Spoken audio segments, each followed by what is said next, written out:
Shalom dan salam sejahtera untuk kelas 11, puji nama Tuhan. Pada hari ini kita masuk di bab yang ke-14, bab yang terakhir untuk semester genap. Judul kita pada hari ini anak-anak berjalan ke masa depan bersama Tuhan. Sebelum kita lanjut ke materi pembahasan kita, terlebih dahulu kita berdoa. Doa dimulai. Allah Bapa yang kami sembah, di dalam nama Tuhan kami Yesus Kristus, kami mengucap syukur Tuhan buat hari ini, hari yang Kau berikan di dalam kehidupan kami. Kami akan belajar untuk pendidikan agama Kristen untuk kelas 11. Kami mau menyerahkan Tuhan ke dalam tangan-Mu dari awal, pertengahan, bahkan hingga akhirnya. Tuhan, kami percaya biarlah sukacita daripada-Mu berturun atas kehidupan kami Tuhan, walaupun kami tidak belajar secara tatap muka. Kami percaya Tuhan, dimanapun anak-Mu berada kelas 11, Kau Allah pasti memberkati kehidupan mereka, jauhkanlah mereka dari mara bahaya. Dalam nama Tuhan kami Yesus Kristus kami sudah berdoa dan mengucap syukur. Katakan amin. Puji nama Tuhan. Kita lanjut ke bahan Alkitab. Anak-anak silakan kalian buka di kitab Amsal pasal yang ke-19 ayat yang ke-21. Di sini ada Yakobus dan juga Mazmur. Nah, Bapak cuman buka salah satunya aja ya. Silakan buka Amsal 19 ayat yang ke-21. Demikianlah firman Tuhan. Banyaklah rancangan di hati manusia, tetapi keputusan Tuhanlah yang terlaksana. Amin. Jadi bagaimanapun rancangan dan rencana kita sebagai manusia, jangan lupa libatkan Tuhan di dalamnya. Kalau kita sudah libatkan Tuhan dalam perencanaan kita, maka Tuhan pasti berjalan bersama dengan kita. Jangan sampai kita berjalan sendirian. Kalau kita sudah berjalan sendirian, maka jangan berharap kita akan mencapai namanya keberhasilan di dalam kehidupan kita. Puji nama Tuhan untuk firman Tuhan pada hari ini. Selanjutnya anak-anak kita masuk di bagian A, pengantar. Nah, sebelumnya kita lihat di sini ada slogan ya dalam bahasa Inggris. Kalaupun nanti Bapak salah dalam pembacaan, mohon dimaafkan ya. Nah, I'm going to change the world and this my plan. Intinya bahwa kita pergi untuk mengubah dunia ini, tetapi kita harus punya rencana ya, ada plan, ada perencanaan di dalamnya. Kalau kita pengen pergi untuk mengubah dunia ini, kita harus punya rencana di dalamnya. Nah, setiap orang menginginkan masa depan yang lebih baik, kesuksesan dalam dunia pendidikan dan pekerjaan, mendapatkan apa yang diinginkan, tetapi seringkali kita terbentur oleh berbagai kendala. Kendala terbesar justru ada pada diri kita sendiri, seperti halnya kita menginginkan sesuatu tanpa ada usaha mustahil untuk mendapatkannya. Dan kita mau berusaha tetapi tidak ada semangat dalam diri. Hal ini pun sulit untuk mencapai sesuatu yang kita inginkan. Bagaimana kita mengatasinya? Dan bagaimana kita mewujudkan impian atau cita-cita tertentu. Jadi setiap orang pasti menginginkan namanya sukses, sekolah berhasil, pekerjaan berhasil, menikah, punya usaha, punya anak, dan lain sebagainya. Tetapi di dalam mencapainya pasti kita menghadapi berbagai tantangan dan kendala. Tidak ada satupun manusia yang lepas dari tantangan dan kendala di dalam mencapai baik sukses, baik keberhasilan. Nah, kita sebagai anak-anak Tuhan, bagaimana kita menyikapinya di dalam mencapai setiap impian dan cita-cita. Kalaupun cita-cita kita tidak berhasil, bukan berarti membuat kita menyerah. Kita tetap berusaha. Mustahil bagi orang untuk mencapai usaha kalau tidak bekerja dengan sungguh-sungguh.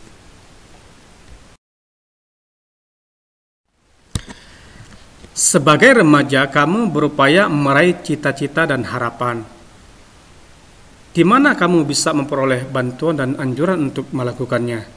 Masih ingatkah kamu sewaktu guru, orang tua, kakak, dan teman-teman bertanya tentang apa yang menjadi cita-cita dan harapan atau impian kamu? Mungkin sebagian kalian ada yang sudah lupa, tapi sebagian lagi masih ingat dan bahkan hingga sampai sekarang masih terus diperjuangkan dengan harapan dapat terwujud. Nah, selanjutnya anak-anak kita masuk di bagian B, arti sebuah cita-cita. Coba kalian lihat gambar di bawah ini ya, gambar 14.2. Cita-citaku di tangan Tuhan ya. Yeremia pasal yang ke-29 ayat 11, sebab aku ini mengetahui rancangan-rancangan apa yang ada padaku mengenai kamu, Demikianlah firman Tuhan, yaitu rancangan damai sejahtera dan bukan rancangan kecelakaan untuk memberikan kepadamu hari depan yang penuh harapan. Jadi ini janji firman Tuhan yang tercatat di dalam kitab Yeremia bagi kita semua. Padahal kita tahu Yeremia pasal yang ke-29 ini bercerita tentang bagaimana bangsa Israel diperbudak, ya. Bangsa Israel berada di bawah yang namanya pembuangan. Ketika bangsa Israel berada di pembuangan, Allah memberikan janji yang pasti kepada mereka bahwa Allah itu tahu rancangan-rancangan apa pada Israel. Jadi demikian di dalam kehidupan kita. Janji firman Tuhan, ya, bahwa di dalam kehidupan kita pasti tergenapi. Walaupun kadang-kadang kita tidak percaya kepada janji firman Tuhan, tetapi firman Tuhan pasti tergenapi di dalam kehidupan kita. Bagaimanapun bentuknya, tetapi yang pasti firman Tuhan berkata Tuhan tidak merencanakan yang jahat di dalam kehidupan kita. Allah selalu merencanakan yang baik walaupun kita merasakan itu tidak baik. Kita harus memiliki harapan yang penuh bersama dengan Tuhan. Percayalah kepada Tuhan, ya, maka Tuhan akan berperkara di dalam kehidupan kita. Selanjutnya anak-anak, kita lihat kegiatan 1, sharing, ya. Tuliskan cita-cita dan harapan kamu sejak kecil. Apakah sudah berubah atau masih terus diperjuangkan hingga kini? Ceritakan kepada teman sebangkumu. Nah, ini sharing, ya. Apakah kalian masih punya cita-cita sejak kalian kecil? Ada, Pak, saya masih punya cita-cita. Nah, ceritakan kepada teman kalian. Apakah cita-citanya sudah berubah? Oh, Pak, saya sudah berubah. Oh, saya masih diperjuangkan, Pak. Masih didoakan. Puji nama Tuhan.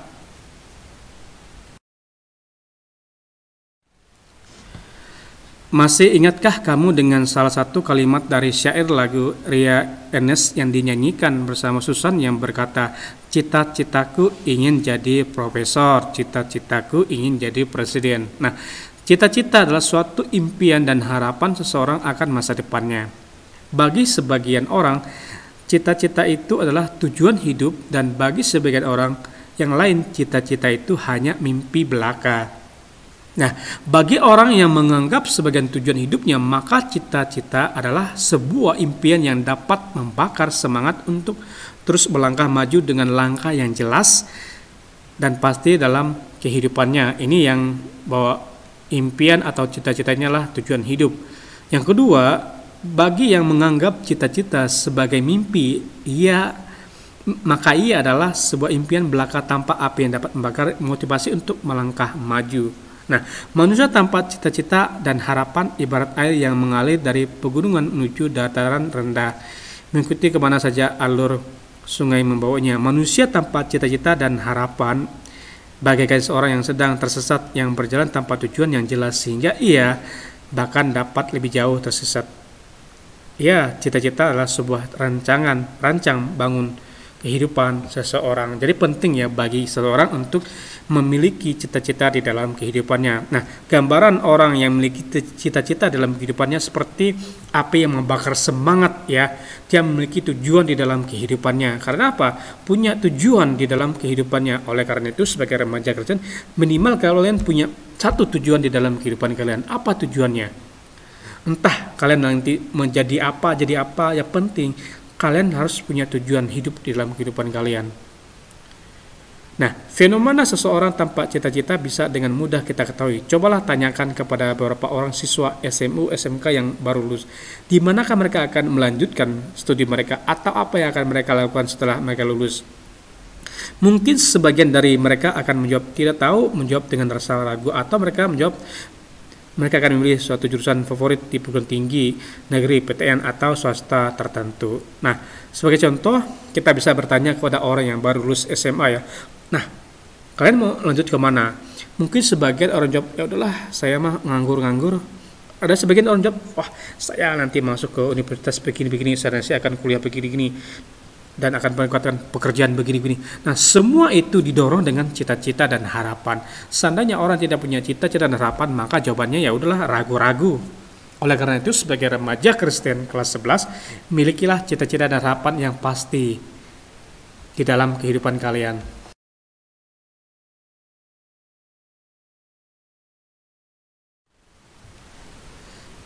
Apakah jurusan favorit tersebut mereka pilih karena memang sesuai dengan potensi dan minat mereka, apakah mereka mengetahui gambaran umum perkuliahan di jurusan tersebut?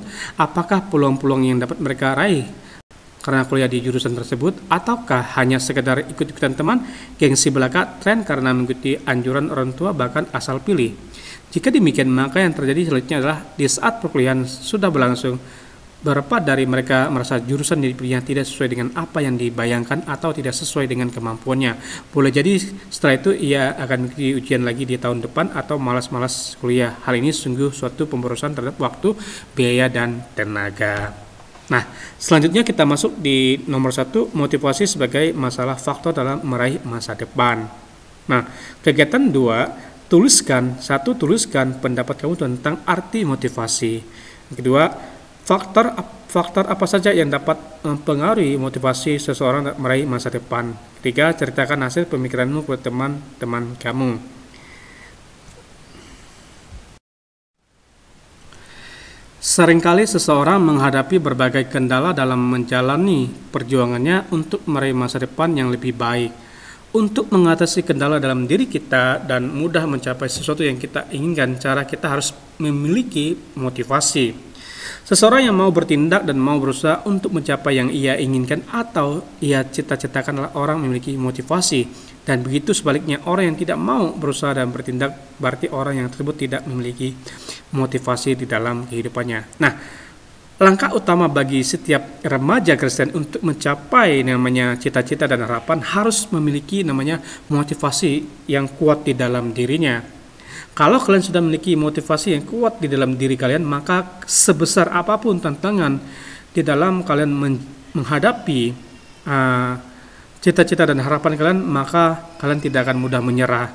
Tetapi sebaliknya, kalau kalian tidak punya motivasi dalam diri kalian, maka ketika ada persoalan di dalam perjalanan kalian untuk mencapai cita-cita dan harapan kalian, maka kalian akan mudah menyerah terhadap masalah tersebut. Pentinglah bagi kalian memiliki motivasi di dalam menjalankan cita-cita dan harapan kalian. Sebuah cita-cita atau masa depan yang cerah hanya bisa diraih jika kita memiliki motivasi yang kuat dalam diri. Ingat, sebuah cita-cita atau masa depan yang cerah akan dapat kalian raih jika kalian memiliki motivasi yang kuat di dalam diri kalian. Tanpa adanya motivasi, kita akan mengalami kesulitan dalam menggapai apa yang kita cita-citakan. Dalam kehidupan ini, motivasi memiliki peran yang sangat penting. Karena motivasi adalah hal yang membuat, menyalurkan, mendorong, dan mendukung perilaku manusia sehingga mau belajar, giat bekerja, antusias mencapai hasil yang sesuai dengan yang kita inginkan. Jadi motivasi itu adalah sesuatu yang membuat kita itu giat, sesuatu yang membuat kita itu antusias, sesuatu yang membuat kita itu semangat. Tujuannya apa? Supaya apa yang kita inginkan bisa kita capai. Kalau motivasi tidak ada dalam kehidupan kalian, maka boro-boro kalian akan mencapai hasil yang maksimal. Nah, dengan motivasi orang bisa gemilang dan berhasil dalam menjalani hidup dan kehidupannya.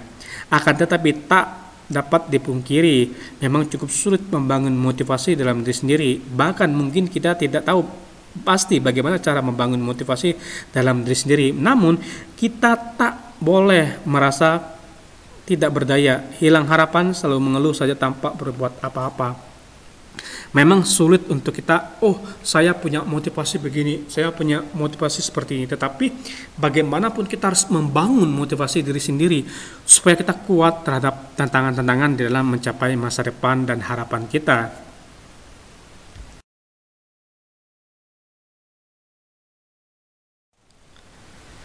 Selanjutnya kita masuk di poin yang kedua, dasar cita-cita remaja Kristen.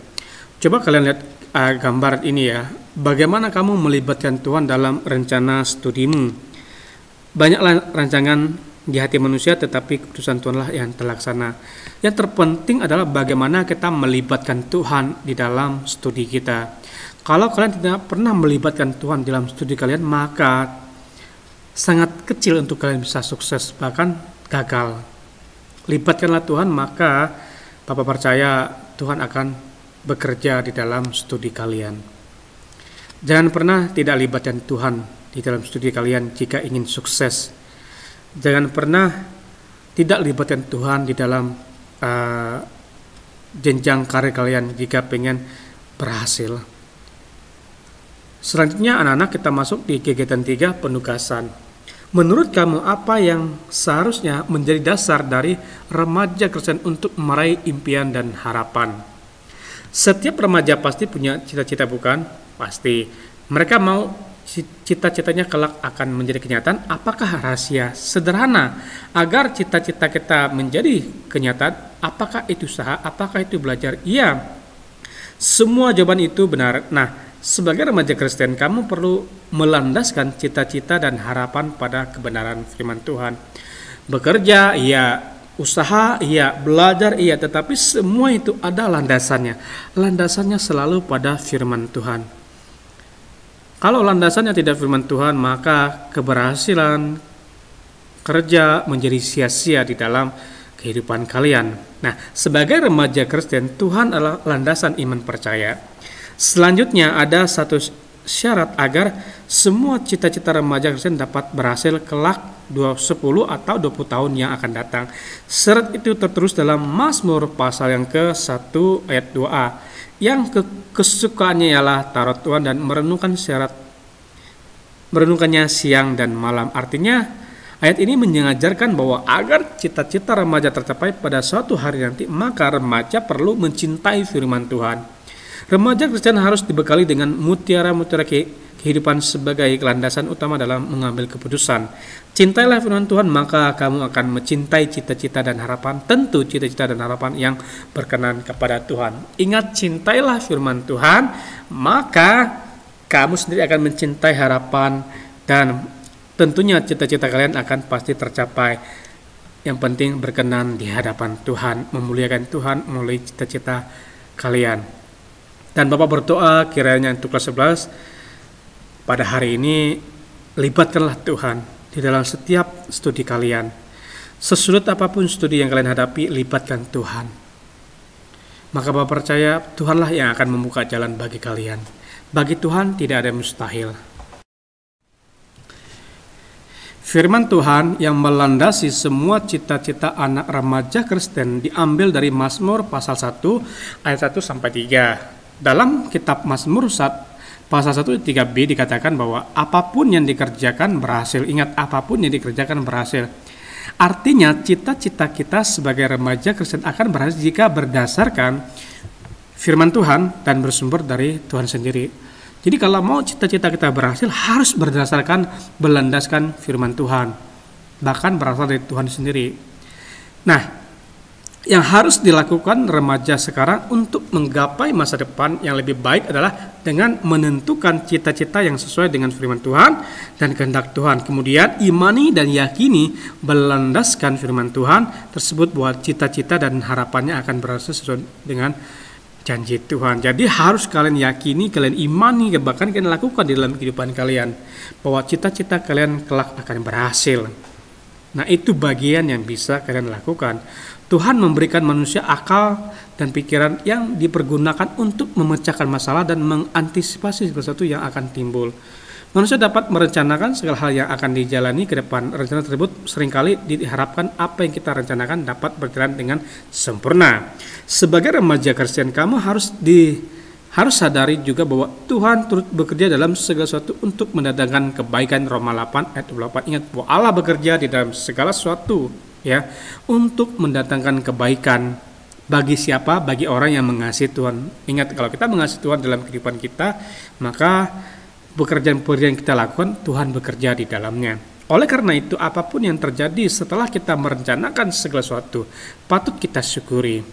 Tidak jarang juga apa yang kita rencanakan tidak berjalan seperti yang kita kehendaki. Bahkan bisa juga semua berubah menjadi kebalikan. Hal-hal yang tidak kita inginkan bisa terjadi, dan tentunya hal itu sangat mengecewakan bagi kita. Intinya adalah manusia boleh berusaha, tapi namun Tuhan yang memberi hasil.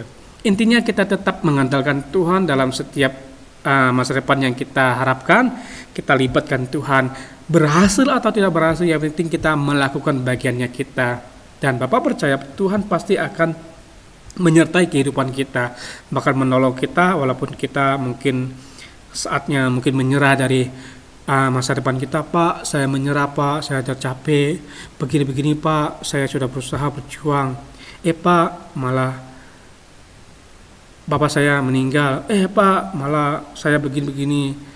Ingat, kalau kalian mengasihi Tuhan di dalam kehidupan kalian, apapun masalah kalian, Tuhan pasti akan membuka jalan bagi kalian. Percaya kepada Tuhan dengan segenap hati kalian, dengan segenap jiwa kalian, bakal akal budi kalian. Maka Bapak percaya Tuhan tidak pernah permalukan orang yang mengasihinya, orang yang berjalan bersama dengannya.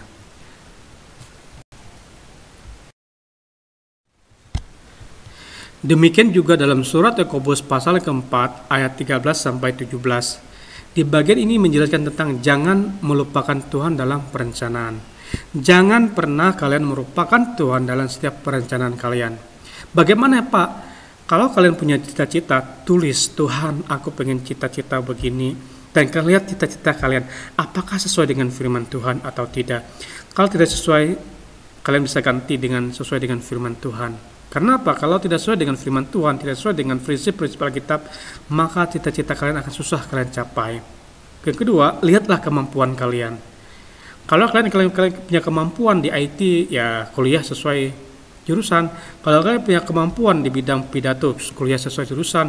Kalau kalian suka otomotif, kuliah sesuai jurusan. Intinya sesuai juga kemampuan yang kalian miliki. Terus libatkan Tuhan. Rupanya manusia bisa membuat program atau rancangan tanpa melibatkan Tuhan. Tetapi sebagai orang Kristen, kita diberi nasihat jangan melupakan Tuhan saat kita merancangkan sesuatu. Ketika kita melibatkan Tuhan dalam perencanaan masa depan, Tuhan mampu mempromosikan kita. Masa depan kita sudah dikemas oleh Tuhan. Ketika kita menghormati Dia sebagai pembuat peraturan hukum dan mau mentaati peraturannya apapun, apa yang belum pernah kita pikirkan sudah Tuhan sediakan.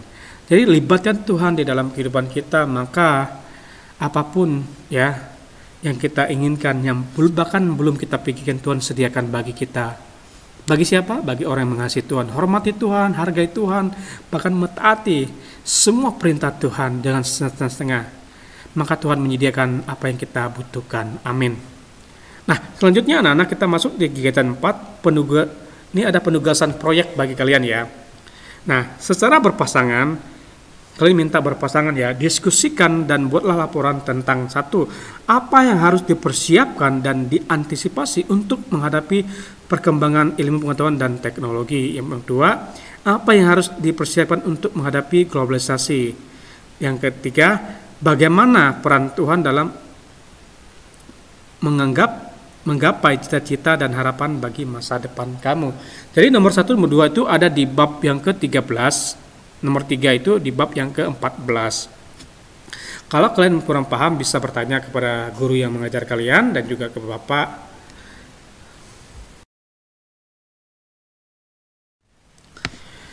Selanjutnya kita masuk di rangkuman bab yang ke-14. Cita-cita adalah suatu impian dan harapan seseorang akan masa depannya. Manusia tanpa cita-cita dan harapan bagaikan seseorang yang sedang tersesat, yang berjalan tanpa tujuan yang jelas sehingga bahkan dapat lebih jauh tersesat. Seringkali seseorang menghadapi berbagai kendala dalam menjalani perjuangannya untuk meraih masa depan yang lebih baik. Untuk mengatasi kendala dalam diri kita dan mudah mencapai sesuatu yang kita inginkan, caranya kita harus memiliki motivasi. Sebagai remaja Kristen, Alkitab adalah landasan iman percayanya.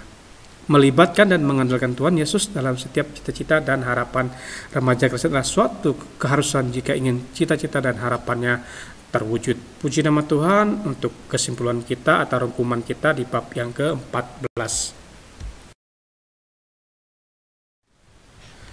Selanjutnya anak-anak kita masuk di ayat emas, Amsal pasal 23 ayat yang ke-18. Karena masa depan sungguh ada dan harapanmu tidak akan hilang. Yang bagian A, hafalkanlah secara bergantian dengan teman sebangkumu. Yang B, bahaslah dan berikan komentar kamu tentang ayat tersebut dalam kelas.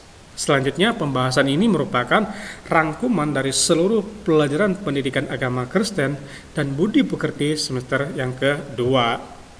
Puji nama Tuhan, semester 2 telah berakhir.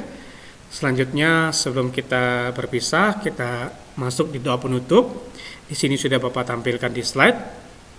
Doa dimulai. Allah Bapa yang penuh kasih, kami mengucap terima kasih atas rencanamu yang indah untuk kami. Segala yang baik telah Engkau tetapkan bagi kami, dan rencana indah Kau pun siapkan bagi kami. Kami mengakui dan bahwa hanya di dalam dan bersamamu-lah kami bisa meraih masa depan yang cemerlang. Dalam nama Tuhan Yesus kami sudah berdoa. Amin. Shalom dan sampai jumpa. Tuhan Yesus memberkati kelas 11.